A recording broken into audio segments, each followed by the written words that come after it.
مقبول بھی ہوتے ہیں اور محبوب بھی ہوتے ہیں۔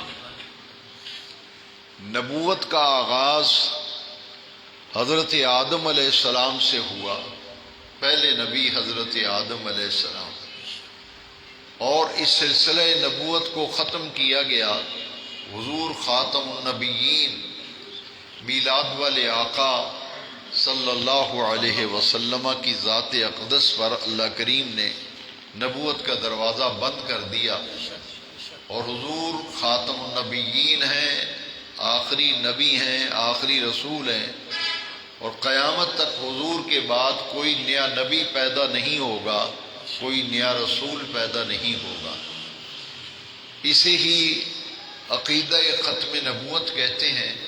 یہ اسلام کا اساسی اور بنیادی عقیدہ ہے، اور قرآن مجید میں حضور کے خاتم النبیین ہونے کا رب ذوالجلال نے بیان فرمایا، ما کان محمد ابا احد من رجالکم ولکن رسول اللہ و خاتم النبیین۔ حضور خاتم النبیین ہیں، تو خاتم النبیین کا معنی جو ہے وہ میں اکثر و بیشتر اپنے بیانات میں یہ بات کہتا ہوں کہ خاتم النبیین کا وہ معنی ہے جو حضور نبی کریم علیہ السلام نے خود بیان فرمایا۔ خاتم النبیین کا معنی حضور نے خود بیان فرمایا۔ دیکھیے حدیث شریف بالکل واضح حدیث ہے، نبی کریم صلی اللہ علیہ وسلم نے فرمایا، انا خاتم النبیین لا نبی بعدی۔ یہ خاتم النبیین کا معنی ہے کہ میں آخری نبی ہوں، میرے بعد قیامت تک کوئی نیا نبی پیدا نہیں ہوگا۔ نبوت کا دروازہ حضور پہ بند ہو گیا، لیکن قیامت تک حضور کی امت میں ولی ہوتے رہے، ولی ہوتے ہیں، اور قیامت تک ولی ہوتے رہیں گے۔ ہر امت میں ولی ہوئے، حضرت آدم سے لے کے حضرت عیسیٰ تک علیہ السلام، ہر امت میں ولی ہوئے۔ اسی طرح نبی آخر الزمان حضور پرنور صلی اللہ علیہ وسلم کی امت میں بھی قیامت تک ولی آتے رہیں گے۔ میں ایک مرتبہ ایک جگہ بیان کے لیے گیا تو مجھ سے ایک سوال کیا گیا، اور یہ سوال بڑا دلچسپ ہے کہ حضور آخری نبی ہیں اور حضور کے بعد قیامت تک کوئی نیا نبی، کوئی رسول پیدا نہیں ہوگا۔ تو سوال یہ کیا گیا کہ جس طرح حضور آخری نبی ہیں تو حضور کی امت میں آخری ولی کون ہوگا؟ اللہ اکبر، اللہ اکبر۔ حضور کی امت میں آخری ولی کون ہوگا؟ جس طرح حضور کے بعد اور کوئی نبی نہیں، تو حضور کی امت میں جو آخری ولی ہوگا ان کے بعد پھر کوئی ولی نہیں ہوگا۔ یہ بڑا ایک دلچسپ سوال ہے کہ پھر حضور کی امت میں آخری ولی کون ہے؟ تو احادیث مبارکہ کے مطالعے کے بعد پوری ذمہ داری سے میں یہ عرض کرتا ہوں کہ ولیوں میں آخری ولی جو ہوں گے وہ حضرت امام مہدی علیہ السلام ہوں گے۔ امام مہدی علیہ السلام وہ آخری ولی ہوں گے، اور جب وہ تشریف لے آئیں گے پھر ان کے بعد پھر کوئی ولی نہیں ہوگا، وہ آخری ولی ہوں گے۔ حضور آخری نبی ہیں، آخری رسول ہیں، تو حضور کی امت میں ولی جو ہیں وہ قیامت تک پیدا ہوتے رہیں گے، ہر دور میں ولی ہوتے رہے۔ اور قرآن مجید ولیوں کے مقام کو خود بیان فرما رہا ہے۔ دیکھیے اس آیت کے اندر جو میں نے آیت مقدسہ تلاوت کی، اس میں اللہ کریم نے فرمایا، الا ان اولیاء اللہ لا خوف علیہم ولا هم يحزنون۔ الا کا معنی ہے خبردار، آگاہ ہو جاؤ، ان بلا شک و شبہ اولیاء اللہ جو اللہ کے ولی ہیں، لا خوف علیہم دنیا کی زندگی میں ان پر خوف کوئی نہیں، ولا هم يحزنون اور قیامت کے دن انہیں کسی قسم کا غم نہیں ہوگا۔ یہ اولیاء اللہ کا مقام بیان کیا۔ تو ولی اللہ کی جمع ہے اولیاء اللہ. ان کی عظمت اور ان کی عزت کا نمایاں پہلو یہ ہے کہ دنیا میں کسی قسم کا ان پہ خوف نہیں. قیامت کے دن ہے کسی قسم کا غم نہیں ہوگا. اب ولی کا لفظی معنی کیا ہے؟ ولی کا ایک معنی ہے دوست. یہ جتنے بھی اولیاء اللہ ہیں ان کی اللہ سے دوستی ہوتی ہے. سبحان اللہ. یہ اللہ کے دوست ہوتے ہیں. واہ واہ واہ. اور ولی کا ایک معنی ہے قریب ہونے والا، کیونکہ ولیون یہ صفت مشبہ ہے اور اس میں فاعل کے معنی دیتا ہے اللہ کے قریب ہونے والا. تو دوست ہی قریب ہوتا ہے نا، دشمن تو قریب نہیں ہوتا. قریب کون ہوتا ہے؟ دوست. یہ اللہ کے قریب بھی ہیں، اللہ کے دوست بھی ہیں. اور پھر اللہ کریم نے فرمایا کہ ان کا مقام اتنا عرفہ و اعلیٰ ہے کہ دنیا میں انہیں کوئی خوف نہیں، قیامت کے دن انہیں غم نہیں ہوگا. اب ان کی پہچان بیان فرمائی اسی آیت کریمہ کے اگلے حصے میں. پہلے ان کا مقام بیان کیا، مرتبہ بیان کیا، عظمت شان کا تذکرہ کیا، پھر اولیاء اللہ کی پہچان. دیکھیے آیت کریمہ قرآن مجید، الذین آمنوا وکانوا یتقون. یہ وہ لوگ ہیں جو ایمان لائے اور انہوں نے تقوی اختیار کیا. ایمان لائے اور تقوی اختیار کیا. وکانوا یتقون، یہ تقوی بھری زندگی اختیار کرتے ہیں. ان کے عمل میں تقوی نظر آتا ہے، پرہیزگاری نظر آتی ہے. تو اولیاء اللہ کی پہچان بیان کی گئی، ایمان اور تقوی. دوسری آیت کریمہ جو میں نے تلاوت کی ہے اس میں اللہ کریم نے واضح فرما دیا کہ ولی کون ہے، ان کی پہچان کیا ہے، ان کا تعارف کیا ہے. تو قرآن کی آیت غور سے سنیے. اللہ کریم قرآن میں فرماتے ہیں ان اولیاءہ الا المتقون. ان اولیاءہ الا المتقون، کہ اللہ کے ولی تو صرف وہ ہیں جن کے پاس تقوی ہے. جن کے پاس تقوی ہے اللہ کے ولی وہ ہیں. حضرت سیدنا غوث العظم شہنشاہ بغداد پیران پیر دستگیر رضی اللہ عنہ کے تقوی کا عالم اگر آپ دیکھنا چاہیں تو موافق و مخالف تمام نے اپنی کتابوں میں لکھا ہے کہ 11ویں والے پیر غوث الثقلین غوث العظم شہنشاہ بغداد اس پائے کے متقی تھے کہ 40 سال آپ نے عشاء کے وضو سے فجر کی نماز پڑھی.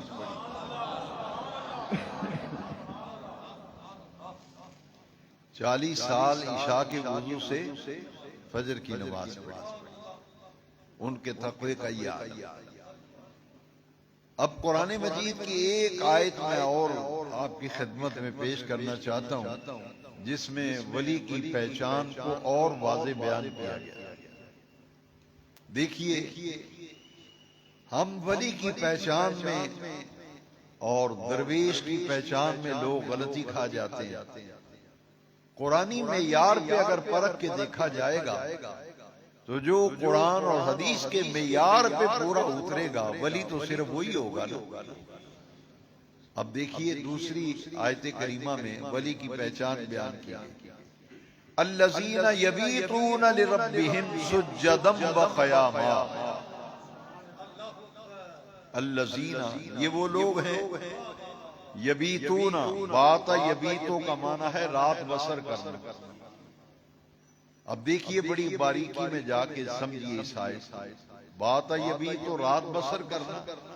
تو رب کریم قرآن کریم میں فرماتے ہیں الذین یبیتون، ان کی راتیں بسر ہوتی ہیں، ان کی راتیں گزرتی ہیں. کیسے گزرتی ہیں؟ فرمایا لربہم، اپنے رب کے لیے، اپنے پروردگار کے لیے. ولی کی ایک پہچان اس آیت میں بیان کی گئی کہ وہ راتیں بسر کرتا ہے کس کے لیے؟ اپنے رب کے لیے. اپنے رب کے لیے رات بسر کرتا ہے. اور کیسے بسر کرتا ہے؟ ایک تو یہ کہ یہ اپنے رب کے لیے، اپنے پروردگار کے لیے، اللہ کریم کے لیے رات بسر کرتے ہیں۔ اور دوسرا نقطہ اس آیت میں یہ سمجھایا گیا کہ کیسے بسر کرتے ہیں، رات کیسے گزارتے ہیں، ان کی راتیں اپنے رب کے لیے کیسے گزرتی ہیں۔ تو قرآن نے فرمایا الذین یبیتون لربہم سجدا وقیاما، کبھی ان کی رات سجدے میں گزر جاتی ہے، کبھی ان کی رات قیام میں گزر جاتی ہے۔ یعنی ولی کی پہچان کہ وہ عبادت گزار ہوتا ہے اور شب زندہ دار ہوتا ہے، راتوں کو جاگنے والا ہوتا ہے۔ اب اندازہ فرمائیے وہ لوگ جو ملنگوں تلنگوں کو بزرگ مانتے پھرتے ہیں، جو بے نماز ہیں اور حضور کی سنت کے تارک ہیں، اور وہ ایسے بدبخت لوگ ہیں کہ وہ کہتے ہیں جناب کہ یہ ہمارے بابا جی جو ہے نا یہ تو نماز سے آگے نکل گئے، اور کئی اتنے جاہل اور الٹریٹ اور بے وقوف لوگ ہیں وہ کہتے ہیں کہ ہمارے بابا صاحب جو ہے نا وہ دل کی نماز پڑھتے ہیں۔ آپ اندازہ فرماؤ، نبی کریم صلی اللہ علیہ وسلم پانچوں وقت خود تشریف لا کر مصلی پہ نماز پڑھاتے تھے۔ حضور نبی کریم صلی اللہ علیہ وسلم خود بنفس نفیس پانچوں وقت کاشانہ نبوت سے تشریف لاتے، اور جہاں مدینہ شریف میں آج محراب نبی لکھا ہوا ہے، یہاں حضور جلوہ فرما ہو کر اپنے غلاموں کو 5 وقت حضور نماز خود پڑھاتے تھے۔ اور جو سب پیروں کے پیر ہیں، غوث العظم پیران پیر دستگیر رضی اللہ، 5 وقت نماز کی امامت خود فرماتے تھے، اور ان کی نمازوں کا یہ عالم تھا کہ ساری رات نماز میں گزر جاتی، اور 40 سال تک آپ نے عشاء کے وضو سے فجر کی نماز پڑھی۔ لہذا یہ ولیوں کی پہچان ہے کہ ان کی راتیں اپنے رب کے لیے بسر ہوتی ہیں، اور کیسے بسر ہوتی ہیں؟ سجدا وقیاما، یعنی ان کی راتیں عبادت میں گزرتی ہیں، اللہ کی یاد میں گزرتی ہیں۔ ان 3 آیتوں کی روشنی میں ہم نے قرآن مجید میں سے کچھ ولی کے بارے میں عظمت اور ان کی پہچان، ان کے تعارف کے بارے میں کچھ آیتیں ہم نے قرآن مجید کی سمجھی ہیں۔ اب ذرا غور کیجئے کہ حضرت غوث العظم حضور کی امت کے وہ عظیم المرتبت اولیاء کاملین کے امام اور سردار ہیں، جن کو اللہ رب العزت نے غوث اعظم کا مرتبہ عطا کیا۔ حضرت مجدد الفسانی فرماتے ہیں اپنے مکتوبات شریف میں کہ قیامت تک امت میں غوث پیدا ہوتے رہیں گے، اور ہر دور میں غوث ہوتے ہیں، اور قیامت تک غوث پیدا ہوتے رہیں گے، لیکن سرکار کی امت میں غوث اعظم اب ایک ہی ہیں، وہ ہیں حضرت سیدنا عبد القادر جیلانی شہنشاہ بغداد، پیران پیر دستگیر، غوث العظم، غوث الثقلین۔ غوث العظم پوری امت میں ایک ہی ہے، اب اور کوئی غوث اعظم نہ ہے نہ ہوگا۔ غوث اعظم ایک ہی ہیں، سرکار عبد القادر جیلانی رضی اللہ۔ آپ کا اسم گرامی عبد القادر ہے، اور آپ جیلان کے رہنے والے ہیں، اس لیے پورا نام آپ کا اسم شریف ہے سید عبد القادر جیلانی رضی اللہ۔ آپ نجیب الطرفین ہیں، والد ماجد کی طرف سے حسنی سید ہیں، اور والدہ ماجدہ کی طرف سے حسینی سید ہیں، نجیب الطرفین۔ اب سیدی اعلیٰ حضرت امام شاہ احمد رضا خان فاضل و محدث بریلوی علیہ رحمہ، آپ کی نظر میں غوث اعظم کا مقام دیکھیے کیا ہے۔ آپ غوث اعظم کے بارے میں کیا فرماتے ہیں؟ آپ حضور نبی کریم علیہ السلام سے عرض کرتے ہیں یا رسول اللہ، یا حبیب اللہ صلی اللہ علیہ وسلم، تیری سرکار میں لاتا ہے رضا اس کو شفیع۔ یا رسول اللہ، تیری سرکار میں لاتا ہے رضا اس کو شفیع جو میرا غوث ہے اور لاڈلا بیٹا تیرا، جو میرا غوث ہے اور لاڈلا۔ غوث العظم حضور کے بیٹے ہیں، یہ اعلیٰ حضرت بریلوی فرماتے ہیں یہ بیٹا جو فرمایا اس میں کیا نسبت کیا ہے؟ نبی کریم علیہ السلام نے فرمایا ہر ایک کی نسل اور ہر ایک کا نسب بیٹے سے چلتا ہے، فرمایا میری نسل اور میرا نسب میری بیٹی سے چلے گا۔ تو سیدہ عالم سیدہ خاتون جنت فاطمہ الزہرا رضی اللہ تعالیٰ عنہا وسلام اللہ علیہ، آپ کے دو شہزادے ہیں، سیدنا امام حسن مجتبی اور سیدنا امام حسین شہید کربلا رضی اللہ تعالیٰ عنہ۔ ان سے جو قیامت تک نسل چلے گی وہی سید کہلائے گی، کیونکہ حضرت مولا علی نے سیدہ زہرا پاک کے وصال کے بعد متعدد عورتوں سے نکاح فرمائے، لیکن حضرت علی پاک کی وہ اولاد جو زہرا پاک کے علاوہ دوسریوں بیویوں سے ہے وہ سید نہیں ہے۔ سید تو صرف وہ ہیں جو اولاد فاطمہ ہے، مولا علی کی وہ اولاد جو سیدہ عالم مخدومہ کائنات سے نسل ہے وہ سید ہے۔ لہذا سیدنا غوث العظم رضی اللہ عنہ والد ماجد کی طرف سے حسنی سید ہیں اور والدہ ماجدہ کی طرف سے حسینی سید ہیں۔ اس لیے میرے امام فرماتے ہیں کہ تیری سرکار میں لاتا ہے رضا اس کو شفیع جو میرا غوث ہے اور لاڈلا بیٹا تیرا۔ اب اس شعر کا مفہوم میں عرض کرتا ہوں، ہمیں اپنے عقیدے کا علم ہونا چاہیے۔ نبی پاک صلی اللہ علیہ وسلم اللہ کی بارگاہ میں شفاعت فرمائیں، حضور اللہ کی بارگاہ میں اپنی گناہگار امت کی شفاعت فرمائیں۔ حضور نے فرمایا شفاعتی لأہل الکبائر من امتی، میری امت میں سے جن لوگوں نے کبیرہ گناہ کیے ہوں گے انہیں میں اپنے رب سے بخشواؤں گا۔ تو حضور شفاعت فرماتے ہیں اللہ کی بارگاہ میں، اور غوث پاک ہماری شفاعت فرماتے ہیں نبی پاک کی بارگاہ میں۔ نبی پاک صلی اللہ علیہ وسلم کی بارگاہ میں غوث اعظم ہماری سفارش فرماتے ہیں، اور حضور اللہ کی بارگاہ میں گناہگاروں کی شفاعت۔ اس شعر میں امام احمد رضا نے یہ نقطہ بیان کیا، تیری سرکار میں لاتا ہے رضا اس کو شفیع جو میرا غوث ہے اور لاڈلا بیٹا بیٹا۔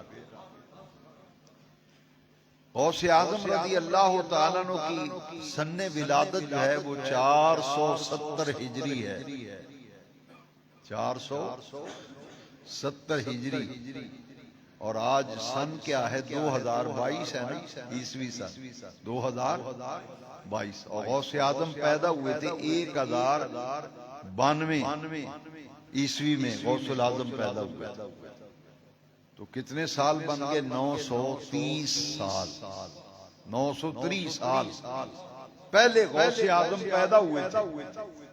آج سے 930 سال پہلے غوث اعظم پیدا ہوئے، آج 1444 ہجری ہے، تو غوث العظم پیدا ہوئے تھے 470 ہجری میں، اور وصال ہوا تھا 561 ہجری میں، 561، 91 سال عمر پائی ہمارے غوث پاک، 91 سال کی عمر میں ہمارے غوث پاک کا وصال ہوا، اور آپ مادرزاد ولی تھے، غوث العظم مادرزاد ولی تھے، پیدائشی ولی تھے۔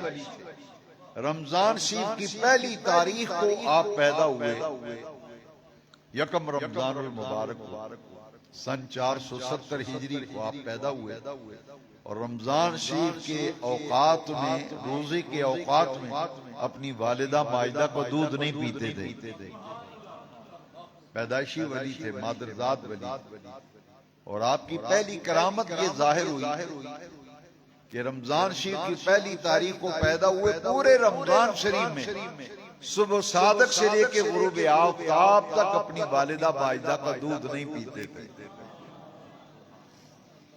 اسی سال عید کے چاند میں اختلاف ہو گیا، کچھ لوگوں نے کہا کہ کل عید ہے، کچھ نے کہا نہیں کل روزہ ہے۔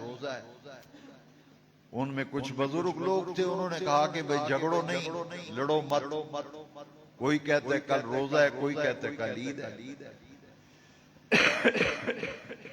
دو بزرگ آئے، انہوں نے کہا کہ گیلان میں فلاں محلے میں سادات کا ایک گھرانہ ہے، سید گھرانہ، وہاں ایک بچہ پیدا ہوا ہے رمضان کی پہلی تاریخ کو، تو یکم رمضان سے اب تک صبح صادق سے غروب آفتاب تک وہ سید زادہ جو ہے اپنی والدہ کا دودھ نہیں پیتا، جا کے معلوم کرو، اگر انہوں نے آج دودھ پیا ہے والدہ کا تو آج عید کا دن ہے، اور اگر والدہ ماجدہ کا دودھ نہیں پیا تو سمجھ لو آج رمضان شریف کی 30واں روزہ ہے۔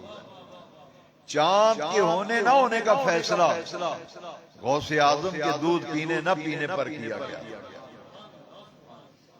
مادرزاد ولی تھے، اور غوث اعظم خود فرماتے ہیں کہ میں کم سن تھا، میں بستی سے باہر نکلا تو ایک کسان جو ہے کھیت میں ہل چلا رہا تھا، تو غوث اعظم فرماتے ہیں میرے دل میں شوق آیا کہ میں بھی ہل چلاؤں۔ اس کسان سے بات کر کے جب آپ ہل چلانے لگے نا تو وہ جو بیل تھا نا، ہل کے آگے بیل جو جوتے تھے اس زمانے میں، تو وہ بیل غوث اعظم سے بات کرنے لگا، وہ بیل بولنے لگا۔ اس نے کہا کہ اے سید زادے عبد القادر جیلانی، تمہیں کاشتکاری کے لیے پیدا نہیں کیا گیا، اللہ تبارک و تعالی آپ سے دین کا کام لینا چاہتا ہے۔ آپ کاشتکاری کے لیے پیدا نہیں کیے گئے بلکہ دلوں کی آبیاری کے لیے پیدا کیے گئے۔ آپ لوگوں کے ایمان کی کھیتیاں جو ہیں ان کی آبیاری کریں۔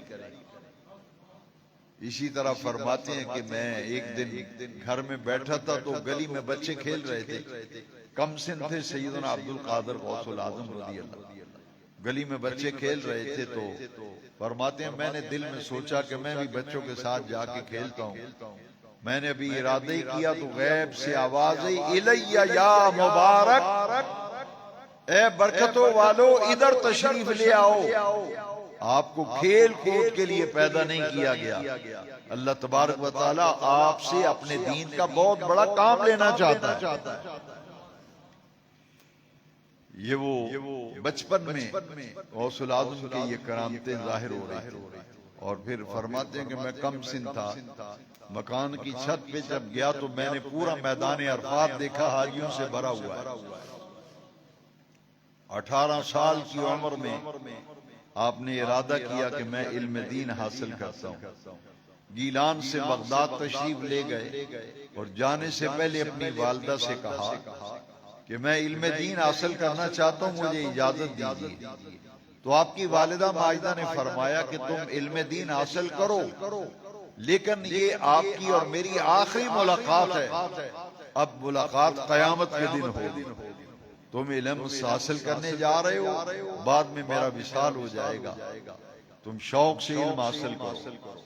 حضرت غوث الاعظم رضی اللہ تعالیٰ عنہ جیلان سے پھر بغداد شریف آئے، وہاں آپ نے تلامذہ سے علم حاصل کیا اور تمام علوم کی تکمیل فرمائی، مرشد کی تلاش میں نکلے۔ آج کل جو 2 کتابڑیاں پڑھ جاتا ہے وہ کہتا ہے میں خود پیر ہوں، وہ کسی بزرگ کو ماننے کے لیے تیار نہیں ہے، سلام دعا سے بھی جاتا ہے۔ لیکن آپ سوچیں ذرا کہ پیران پیر دستگیر ہے، غوث الاعظم ہے، انہیں بھی پیر کی تلاش تھی، تو حضرت غوث الاعظم نے بھی بیعت کی۔ ان کے پیر و مرشد کا نام ہے حضرت ابو سعید مخزومی رحمت اللہ تعالی علیہ۔ غوث اعظم ان کے مرید ہوئے، اور جب مرید ہوئے تو پیر نے اپنے ہاتھ سے غوث الاعظم عبد القادر جیلانی کو کھانا کھلایا۔ غوث اعظم فرماتے ہیں جب میں بیعت ہوا تو میرے مرشد میرے اپنے ہاتھوں سے میرے منہ میں لقمہ ڈالتے تھے، وہ فرماتے ہیں جیسے جیسے میں لقمے کھاتا تھا میرا دل روشن ہوتا چلا جاتا، میرا سینہ انوار و تجلیات سے معمور ہو گیا اور میرا قلب روشن ہو گیا، اور میں نے اپنی باطنی کیفیات کو بڑی اعلیٰ صورت میں دیکھا۔ بیعت ہوئے حضرت قاضی ابو سعید مبارک مخزومی رحمت اللہ علیہ. جب بیعت ہوئے تو آپ کی مجلس میں بیٹھے تھے، مریدین بیٹھے ہوئے تھے. کسی کام سے حضرت سیدنا غوث الاعظم رضی اللہ عنہ پیران پیر دستگیر کسی کام کے لیے جب کمرے سے باہر نکلے تو آپ کی پیر و مرشد حضرت ابو سعید مخزومی نے فرمایا یہ نوجوان جو باہر گیا ہے نا، فرمایا ان قریب یہ ولایت کے اس مقام پہ فائز ہوگا کہ اپنے زمانے کے تمام ولیوں کی گردن پر اس کا قدم ہوگا. اتنا اعلیٰ مقام ملے.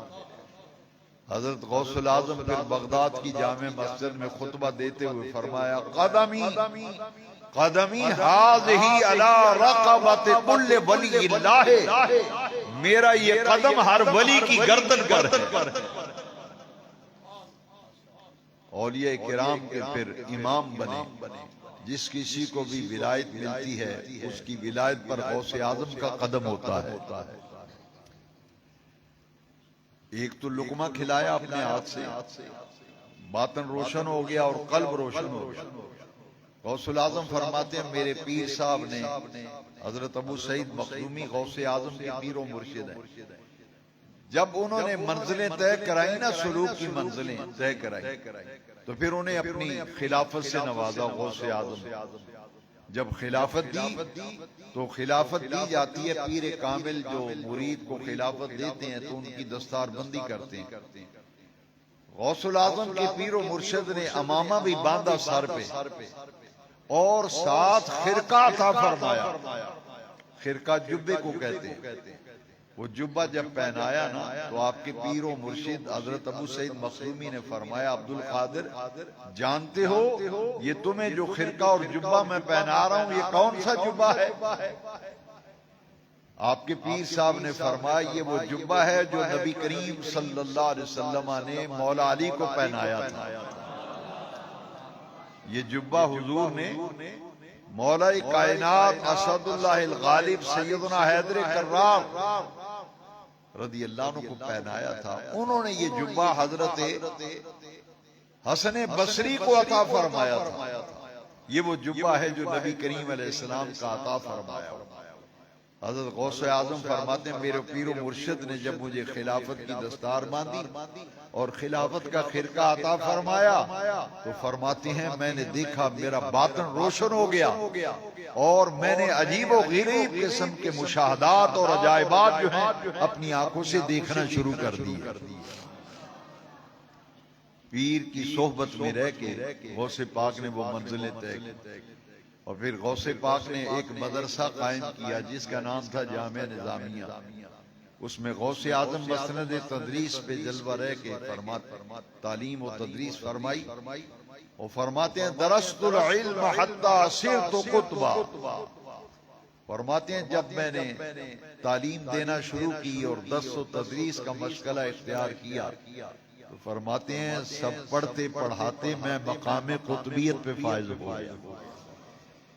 درست العلم حتی صرت قطبا، مقام قطبیت پر، مقام غوثیت پر، پھر مقام غوث اعظم ملا اور پھر غوث الثقلین آپ کا لقب ہے. غوث الثقلین نبی کریم صلی اللہ علیہ وسلم رسول الثقلین ہیں.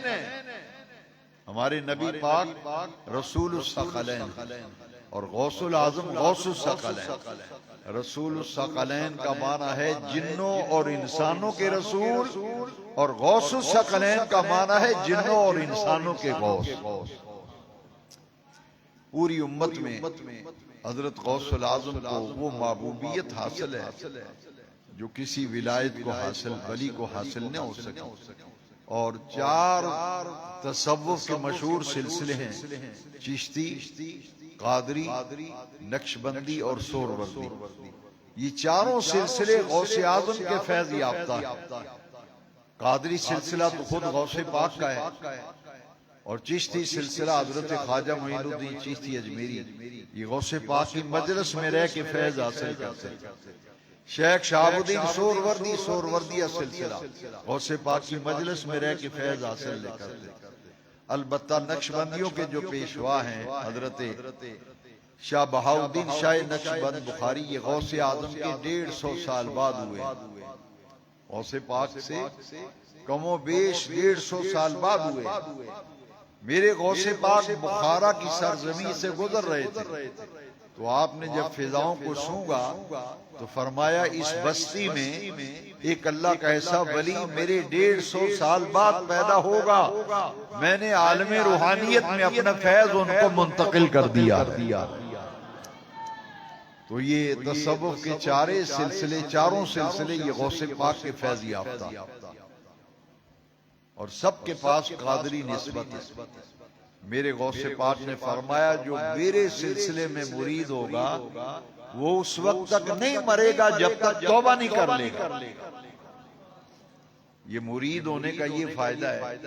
چشتی سلسلے میں مرید ہو وہ بھی قادری ہے، سوروردی سلسلے میں ہو وہ بھی قادری ہے، نقشبندی سلسلے میں ہو وہ بھی قادری ہے۔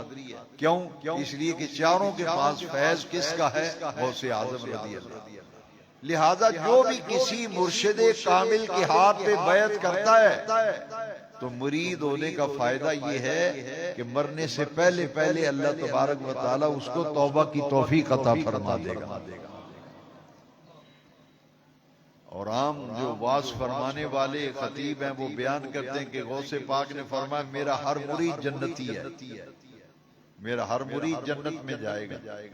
تو کئی لوگوں کو بڑا تعجب ہوا، کہا جو مرضی کرتا رہے جنت میں جائے گا نہیں، پہلے مطلب تو سمجھو اس کا مطلب کیا ہے۔ اس کا معنی یہ غوث پاک نے فرمایا میرے سلسلے میں، قادریہ سلسلے میں جو بیعت ہوگا اس کو موت نہیں آئے گی جب تک وہ توبہ نہیں کر لے گا۔ اب جب بندہ توبہ کرتا ہے تو اس کا ٹھکانہ کہاں ہے؟ دیکھو یہ حدیث سناتا ہوں میں، حدیث میں سنا دیتا ہوں، پھر فیصلہ کریں کہ اس کا ٹھکانہ کہاں ہو۔ میرے نبی پاک نے فرمایا صلی اللہ علیہ وسلم التائب من الذنب کمن لا ذنب لہ، گناہوں سے توبہ کرنے والا ایسے ہے جیسے اس نے گناہ کیا ہی نہیں۔ تو جب توبہ کی توفیق مل گئی تو بندہ ایسے ہو گیا جیسے اس نے گناہ کیا ہی نہیں۔ تو جب گناہ ہی نہیں کیا تو ٹھکانہ جنت ہوگا یا کوئی اور جگہ ہوگا، یہ ہے اس کا مطلب۔ لہذا یہ اولیاء کرام کی محبت بڑی شے ہے، قرآن مجید میں جگہ جگہ مقام بیان کیا گیا، لیکن آج چونکہ موضوع صرف غوث اعظم کے حوالے سے چند باتیں کرنی تھی، میں آخری بات کر کے اجازت چاہتا ہوں کہ غوث پاک کا حضور کی نگاہ پاک میں کیا مقام ہے۔ آخری بات یہ کہنا چاہتا ہوں کہ ہمارے آقا کریم کی بارگاہ میں غوث الاعظم کا مقام کیا ہے، وہ غور سے سنیں۔ غوث اعظم درس دے رہے تھے اور آپ نے ساری زندگی کیا کام کیا ہے۔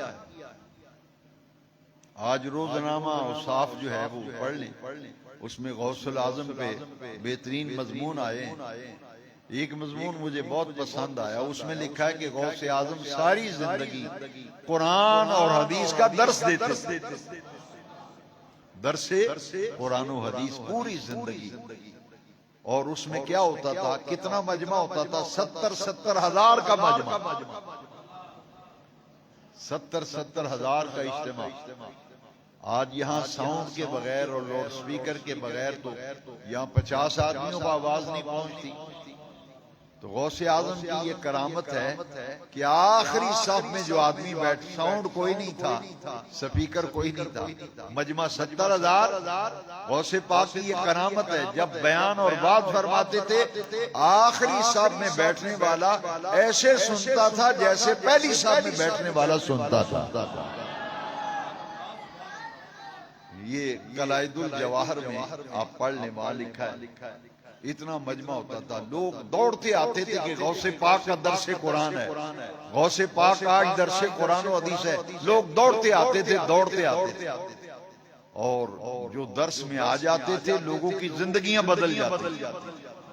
یہ تھا غوث اعظم کی کرامتیں، تو برحق ہیں، مانتے ہیں کرامتیں، لیکن میرے نزدیک غوث اعظم کا یہ بہترین کام تھا کہ انہوں نے انسان کو انسان بنایا، انسان کو انسان بنا۔ جو بے نماز تھے، جو درس قرآن و حدیث میں آ جاتا بے نماز نمازی بن جاتا، ڈاکو اور چور آتے توبہ کر کے پرہیزگار بن گئے، اور جن کی زندگی بڑی عجیب ترین گزرتی تھی، غوث پاک کی مجلس و صحبت میں جو آتا درس قرآن و حدیث بھی دیتے تھے اور لوگوں کے دلوں پر روحانی توجہ فرماتے تھے، تو لوگوں کے دل کی کایا پلٹ کے رکھ دیتے تھے۔ اسی لیے کسی نے کیا خوب کہا کہ نگاہ ولی میں یہ تاثیر دیکھی، بدلتی ہزاروں کی تقدیر دیکھی۔ یہ غوث اعظم جس جگہ درس دیتے تھے وہ جگہ تنگ ہو گئی، تو بغداد کی جو عیدگاہ تھی نا، عیدگاہ وہ بہت بڑی عیدگاہ تھی، بہت بڑا میدان، تو ایک دن اتنا زیادہ مجمع ہو گیا کہ وہ جہاں غوث پاک درس دیتے تھے وہ جگہ تنگ پڑ گئی، تو مریدوں نے غوث اعظم کی کرسی اٹھائی اور اٹھا کر عیدگاہ میں لے گئے۔ کتابوں میں لکھا ہے کہ اعلان ہو گیا تمام مجمع سب عیدگاہ میں چلو، غوث اعظم وہاں درس دے گا۔ اور ان کی کرامت تھی کہ پہلے صف میں بیٹھنے والا جتنی آواز اس کو آتی تھی، آخری صف میں بیٹھنے والا اسی طرح سنتا تھا جیسے پہلی صف والا سنتا۔ تو زندگیاں بدل، کئی لوگوں کو محفل کے اندر بیٹھے حضور کی زیارت ہو جاتی، یہ غوث پاک کا خاص مقام ہے۔ کئی لوگوں کو جاگتے ہوئے حضور کی زیارت ہو جاتی درس قرآن، اور کئی لوگوں کو نیند آ جاتی ہوں تو حضور کی زیارت ہو جاتی۔ بس ایک بات سنا کے اجازت چاہتا ہوں، یہ نبی پاک کی بارگاہ میں غوث پاک کا مقام کیا ہے؟ غوث پاک درس دے رہے تھے تو پہلی صف میں آپ کا ایک مرید تھا جو خود اللہ کا ولی تھا۔ پھر اندازہ فرماؤ جن کے مرید اللہ کے ولی تھے تو ان کا اپنا مقام کیا ہوگا۔ میرے غوث پاک کی نگاہ سے تو ہزاروں ولی بن گئے۔ پہلی صاحب میں مرید بیٹھا ہے اور وہ اللہ کا ولی تھا، درس سنتے سنتے نہ اس کی آنکھ لگی، اونگ آ گئی، سو گیا۔ جیسی وہ سویا تو غوث الاعظم نے ممبر چھوڑ کر نیچے اتر آئے، درس والی کرسی سے غوث پاک نیچے اتر آئے۔ وہ مرید جو سویا ہوا تھا اس کے سامنے ہاتھ باندھ کے کھڑے ہو گئے۔ وہ سارا مجمع پریشان ہو گیا، بھئی پیر کے سامنے مرید ہاتھ باندھ کے کھڑا ہو، یہ تو بات سمجھ میں آتی ہے، لیکن یہ عجب معاملہ ہے کہ پیر صاحب اور وہ بھی پیرانے پیر اور مرید کے سامنے ہاتھ باندھے کھڑے ہیں۔ لوگوں کو بڑا تعجب ہوا، جتنی دیر مرید سویا ہے نا درس بند ہو گیا، غوث پاک ہاتھ باندھ کے کھڑے۔ جب مرید کی آنکھ کھلی اس نے دیکھا کہ میرے پیر غوث پاک ہاتھ باندھ کے میرے سامنے کھڑے ہیں، تو ایک دم وہ خوف زدہ ہو گیا، کانپنے لگا۔ میرے غوث پاک نے کندھے پہ ہاتھ رکھا، فرمایا مریدی لا تخف اللہ ربی، فرمایا میرے مرید گھبرانا، مجھے سچ سچ بتا خواب میں کیا دیکھ رہا تھا،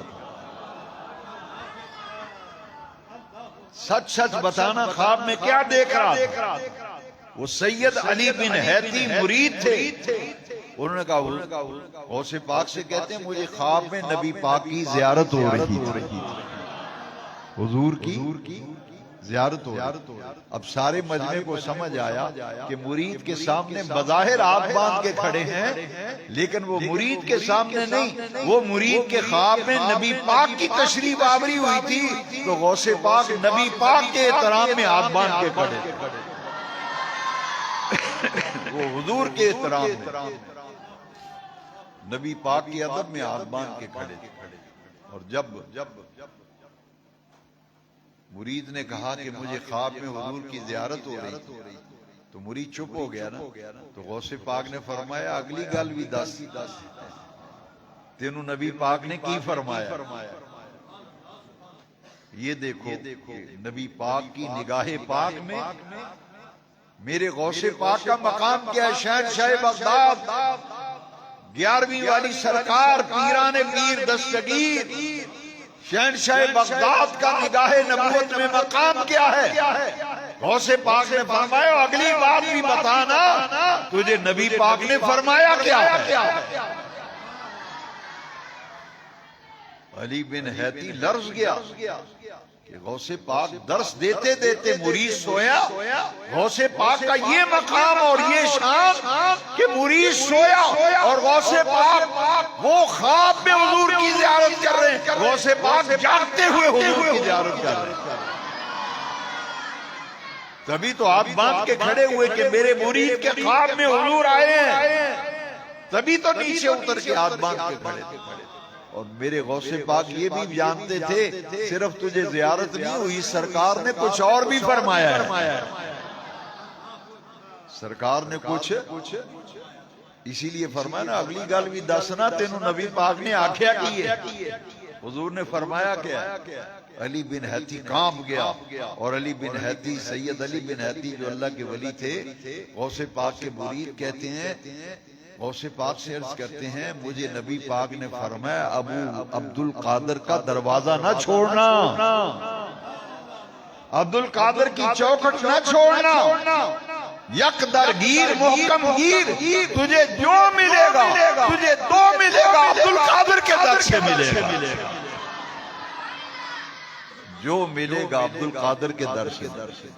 یہ ہے میرے غوث پاک شہنشاہ بخش. اسی ہماری مسجدوں کے نام غوثیہ مسجد، ہماری گلیوں کے نام غوثیہ گلی، محلے کا نام ملا غوثیہ، کالونیوں کے نام غوثیہ کالونی. یہ ہیں ہمارے غوث پاک شہنشاہ بغداد.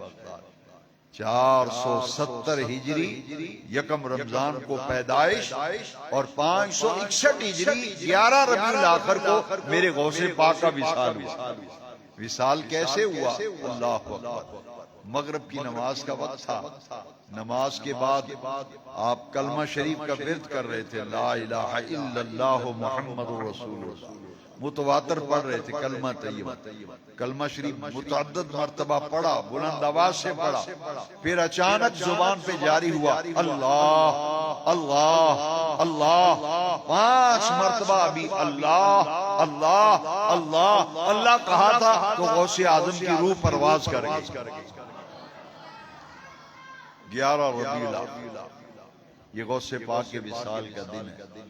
اس دن غوث پاک کا عرس منایا جاتا ہے. اسے ختم قادریہ بھی کہتے ہیں، ختم غوثیہ بھی کہتے ہیں، ختم 11ویں شریف بھی کہتے ہیں، عرس غوث الثقلین بھی کہتے ہیں، عرس غوث اعظم بھی کہتے ہیں.